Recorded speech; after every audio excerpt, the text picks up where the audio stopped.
এদিকে বীরভূমের কাকরতলায় ফের শাসক সংঘর্ষ, শাসক কন্দলে খুন তৃণমূল কর্মী নিয়ামুল শেখকে পিটিয়ে খুন করা হয়েছে। মনোরঞ্জন রয়েছে, সরাসরি চলে যাবো মনোরঞ্জনের কাছে। মনোরঞ্জন, কাকরতলার এখন পরিস্থিতি কি? আর কাকরতলা তো নতুন করে উত্তপ্ত হচ্ছে না, প্রায় রোজ উত্তপ্ত হয়, রোজ খবরে আসে। মনোরঞ্জন, তারপরেও কেন প্রশাসন ব্যবস্থা নেয় না?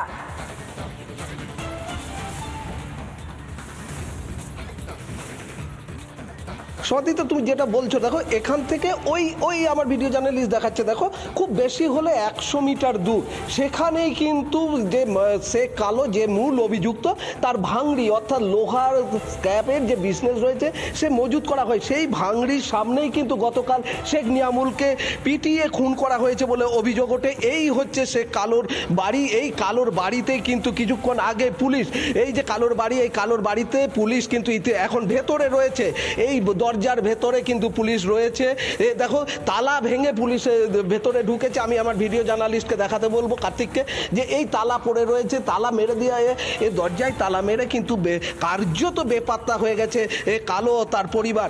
দরজা তালা ভেঙে কালো বাড়ির ভেতরে এই মুহূর্তে পুলিশ ঢুকেছে এবং তাদের অনুমান করছে যে তারা যে এই বাড়ির মধ্যে কোথাও হয়তো বোমা মজুদ থাকতে পারে, বোম ডিসপোজাল স্টিম, তারাও কিন্তু ভেতরে ঢুকেছে।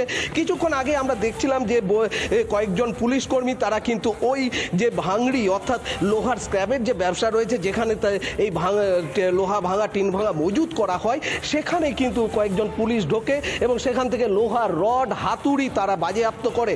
অর্থাৎ যেটা বারবার অভিযোগ করা হচ্ছিল মৃতের পরিবারের তরফ থেকে, মৃতের আত্মীয় স্বজনদের তরফ থেকে, তৃণমূল নেতৃত্বের তরফ থেকে, যে লোহার রড দিয়ে, বাঁশ দিয়ে, হাতুড়ি দিয়ে আঘাত করা হয়েছে শেখ নিয়ামুলকে।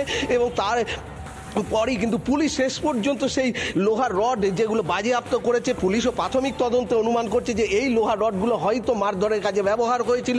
এখন দেখার যে এই কালোর বাড়িতে কোনো বোমা মজুত রয়েছে কিনা, কারণ ঠিক কালোর বাড়ি এটা। আমি আমার ভিডিও জার্নালিস্টকে আরও একবার দেখাতে বলবো। এই যে সামনে দেখো যে পরপর গাড়িগুলো দাঁড়িয়ে রয়েছে, তার ঠিক পাশে ফাঁকা মাঠ আছে।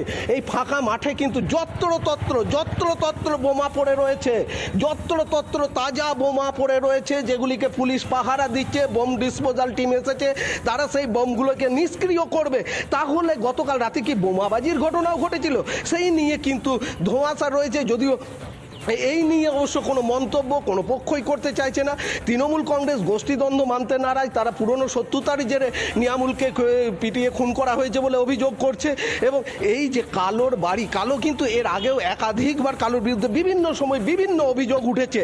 এবং সবথেকে বড় প্রশ্ন, এই কাকরতলা থানার জামালপুর কয়েকদিন আগে বালির বকরাকে কেন্দ্র করে উত্তপ্ত হয়ে উঠেছিল, বোমাবাজি হয়েছিল, বোমায় পা উড়েছে একজন, এবং এই ঘটনার পরও কেন, এবং তৃণমূল কর্মী স্বপন সেন তাকে গ্রেপ্তার করা হয়েছে, এত ঘটনা ঘটে যায়, তারপরও পুলিশ কেন এই এলাকার পরিস্থিতি নিয়ন্ত্রণে রাখতে পারে না?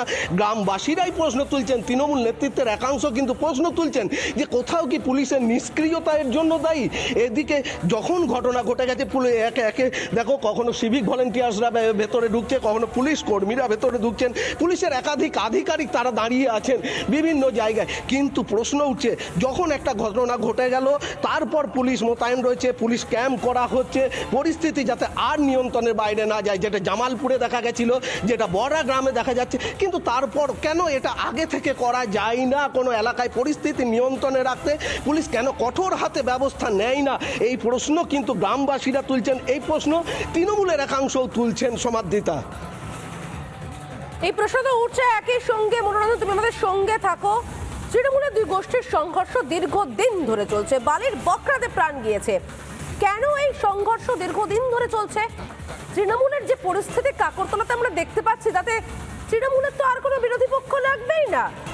যদুবংশ যেভাবে ধ্বংস হয়েছিল, তৃণমূলও তো সেভাবেই ধ্বংস হবে, যে ছবি দেখতে পাওয়া যাচ্ছে। এলাকায় ছড়িয়ে ছিটিয়ে বোমা রয়েছে, কিন্তু প্রশ্ন হচ্ছে তৃণমূলের এই গোষ্ঠী কোন্দলে পড়ে সাধারণ মানুষের প্রাণ গেলে কি হবে?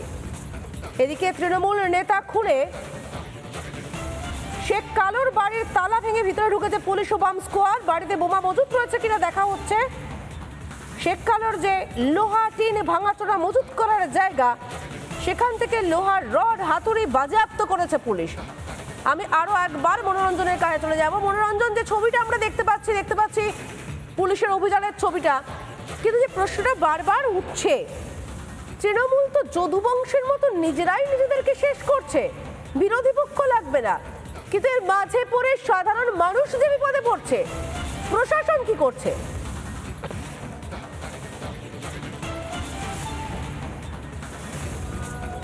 সমাধিতা তুমি ঠিকই বলছো যে যদুবংশ যেভাবে ধ্বংস হয়েছিল সেইভাবে তৃণমূল কংগ্রেসের যেভাবে গোষ্ঠীদ্বন্দ্ব।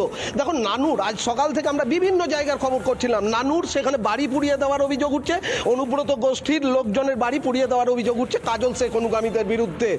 বড়াগ্রাম, কাকরতলা, নানুর থেকে অনেকটা দূর কিন্তু এই কাকরতলা খয়রাসোল ব্লক, সেখানেও কিন্তু তৃণমূল কংগ্রেসের গোষ্ঠীদ্বন্দ্ব এবং তার জেরে প্রাণ গেল শেখ নিয়ামুল নামে এক তৃণমূল কর্মীর। অতএব এই যে দিকে দিকে, এবং তোমায় বলে রাখি এই যে দিকে দিকে বিভিন্ন সময় নানুর হোক, খয়রাসোল হোক বা অন্যত্র যেখানেই হোক না কেন, এই যে প্রশাসনিক স্তরে কি ব্যবস্থা নেওয়া হচ্ছে, বীরভূমের পরিস্থিতি কি ক্রমশ বাইরে চলে যাচ্ছে নাগাল, যেটা পুলিশ প্রশাসন কোনোভাবেই এই পরিস্থিতি নিয়ন্ত্রণ করতে পারছে না, কোনোভাবেই বীরভূমে শান্তি শৃঙ্খলা বজায় রাখতে পারছে না। প্রশ্ন কিন্তু সাধারণ মানুষ তুলছেন। পাশাপাশি সমাধিতা তুমি যেটা বলছিলে যে নেতায় নেতায় যুদ্ধ হচ্ছে, উলুখাগড়ার যদি প্রাণ যায় সেক্ষেত্রে কি হবে, তার দায়ভার কে নেবে সমাধিতা? তার কিন্তু কোনো সদুত্তর যেমন শাসক দলের কাছে নেই, তেমনই কোনো পুলিশ প্রশাসনের কাছেও কিন্তু নেই, যে যদি সত্যি সাধারণ মানুষের প্রাণ যায় এইভাবে। আমরা করে যাব মনোরঞ্জন, আমরা প্রশ্ন করে যাব, তৃণমূলের এই গোষ্ঠী কন্দলে তৃণমূল তো মারছে মরছে সব ঠিক আছে, সাধারণ মানুষ এর মাঝে পড়লে তার দায় কে নেবে? আপাতত ধন্যবাদ। নানা ধরনের কন্টেন্ট দেখার জন্য লাইক করুন, শেয়ার করুন আমাদের ফেসবুক পেজ, সাবস্ক্রাইব করুন আমাদের ইউটিউব চ্যানেল। পাশাপাশি অন্যান্য ব্রেকিং নিউজের জন্য অবশ্যই চোখ রাখুন রিপাবলিক বাংলায়।